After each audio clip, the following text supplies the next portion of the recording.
Good afternoon, and hoping that you're well.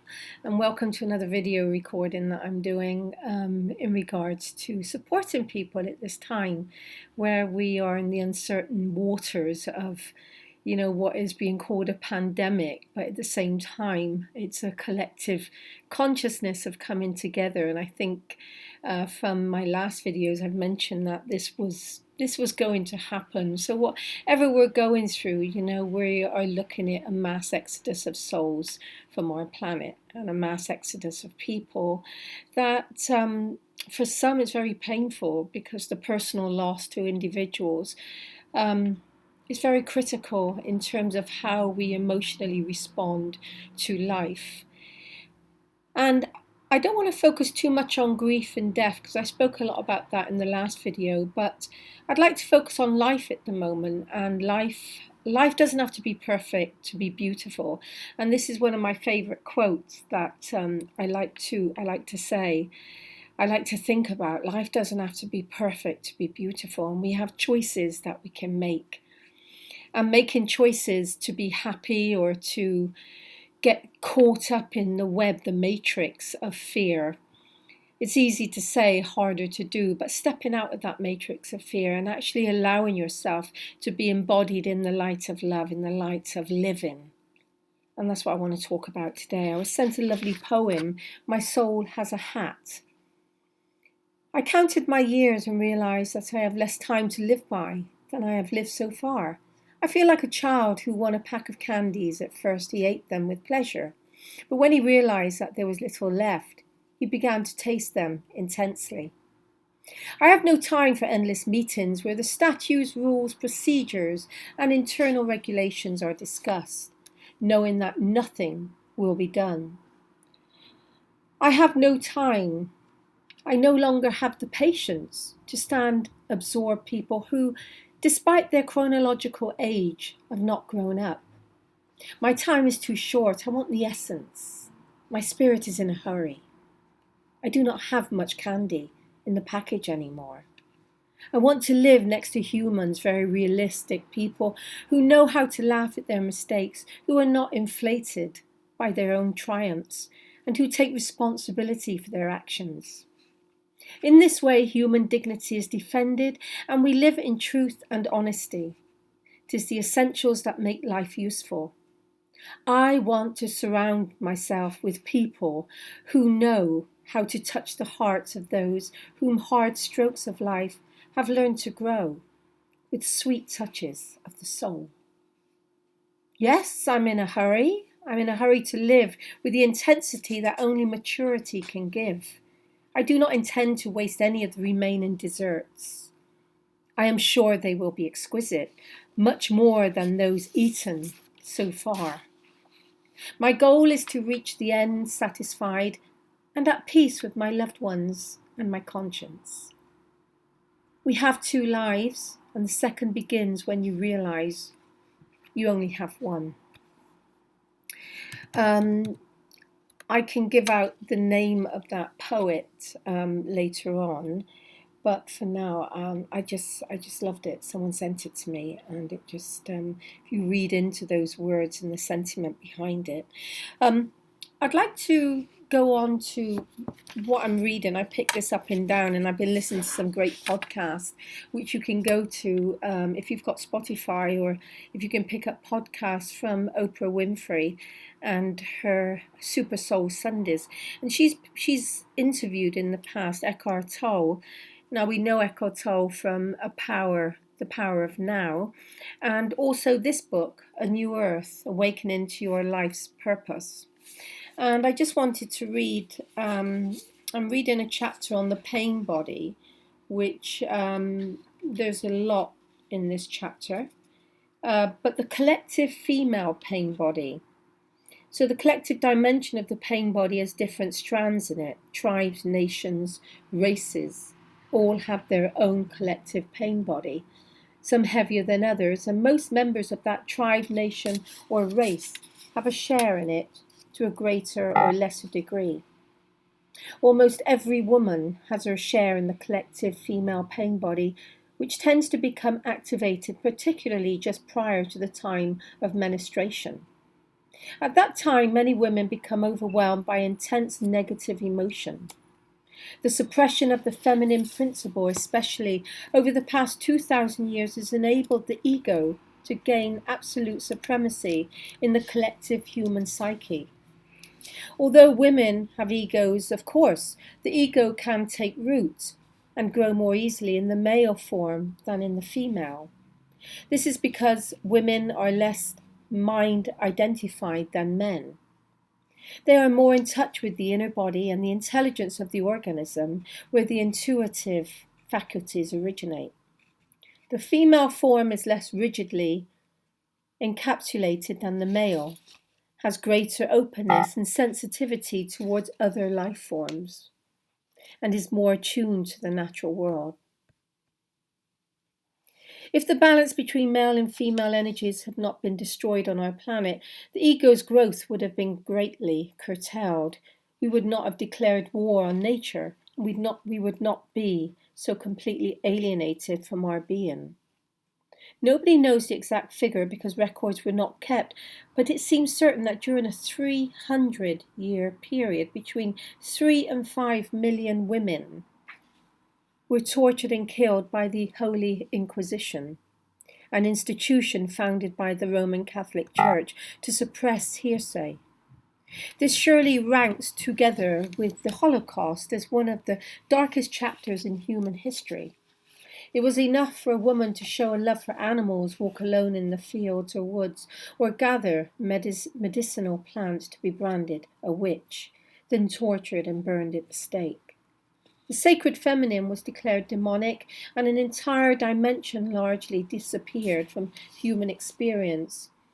Other cultures and religions such as Judaism, Islam, and even Buddhism also suppressed the female dimension, although in a less violent way. Women's status was reduced to being childbearers and men's property.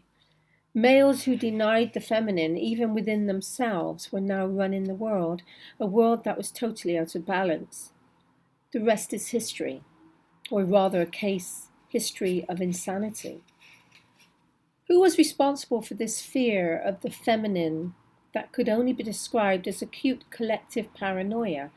We could say, of course, men were responsible, but then why in many ancient pre-Christian civilizations, such as the Sumerian, Egyptian, and Celtic, were women respected and the feminine principle not feared but revered? What is it that suddenly made men feel threatened by the female, the evolving ego in them? It knew it could gain full control of our planet only through the male form, and to do so it had to render the female powerless. In time, the ego also took over most women, although it could never become as deeply entrenched in them as in men. We now have a situation in which the suppression of the feminine has become internalized. Even in most women, the sacred feminine, because it is suppressed, is felt by many women as emotional pain. In fact, it has become part of their pain body, together with accumulated pain suffered by women over millennia through childbirth, rape, slavery, torture, and violent death. But things are changing rapidly now, with many people becoming more conscious. The ego is losing its hold on the human mind because the ego is never as deeply rooted in women. It is losing its hold on women more quickly than on men. So that's from A New Earth, Awakening to Your Life's Purpose. And that's on page, I think it starts on page 154. It's a chapter. But you can check that out. And as I said, Oprah Winfrey is doing some great podcasts at the moment. You can check those out on Spotify and other avenues of the internet. So when we talk about women and women being suppressed, and I see a lot of women that believe that they have no power, and a lot of women that have been shaken in the initial stages of their development, in the first few years of their life, by the father and sometimes the mother that has been too controlling. And sometimes the victim of the controller can become the predator, not the predator, but the persecutor.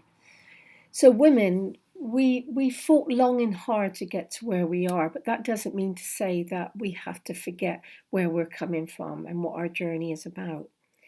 So when we talk about surrender, when we talk about letting go, when we talk about aligning with our consciousness, with our divine infinite self, we're talking about connection, not fighting the masculine within us, not wanting that masculine self to be so strong that we become so independent and so aligned with beliefs that we have to do better, we have to be more perfect, we have to be able to multitask. And I think that's quite a cliche. Women are multitaskers. I think it's a case more of we're able to be more emotionally aligned with ourselves, to be able to identify things from different perspectives. So looking after oneself is very important, and I think especially in today's climate of unease and the unknown, where a lot of women will believe that they're responsible for keeping the home together and keeping everything going, even if you're in isolation.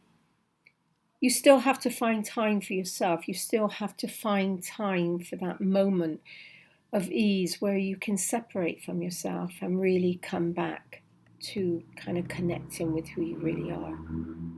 So I thought to finish today, we'd do a little meditation, and a little meditation on the feminine energy within. So even if you're a guy watching this, it can still apply, because obviously we've got the feminine energy and the male energy within all of us. So please close your eyes, take a moment just to tune into your heart. Notice your breath. And just notice as you breathe in the expansion around your chest, as your body begins to relax. Visualizing the gates of your heart opening, the gates of your chest opening to reveal the deep feminine softness of the soul, of your spirit. And tell yourself, I am a beautiful being. I am a beautiful being. I align myself with my feminine energy. I acknowledge and accept my masculine. Visualize bringing these two energies together as you visualize that gate of the heart opening, and visualizing yourself walking through. In front of you, see 2 trees. Visualize seeing those strong roots of both trees going down into the earth. Visualize yourself standing between them, putting one hand on each of the trees. Now begin to feel the energy of your masculine and feminine, and feel that love pouring in from its branches down through your crown chakra, down into your third eye, down into your throat, down into your heart, down through your solar plexus, down into your belly, down into the base of your spine as you feel the connection down into the earth. Open your eyes and feel that blessing of light, feel that strength. Put your hand on your heart, your hand on your belly. I align myself with all that is true, all that I am. Life doesn't have to be perfect to be beautiful. Take care and have a blessed day. Namaste.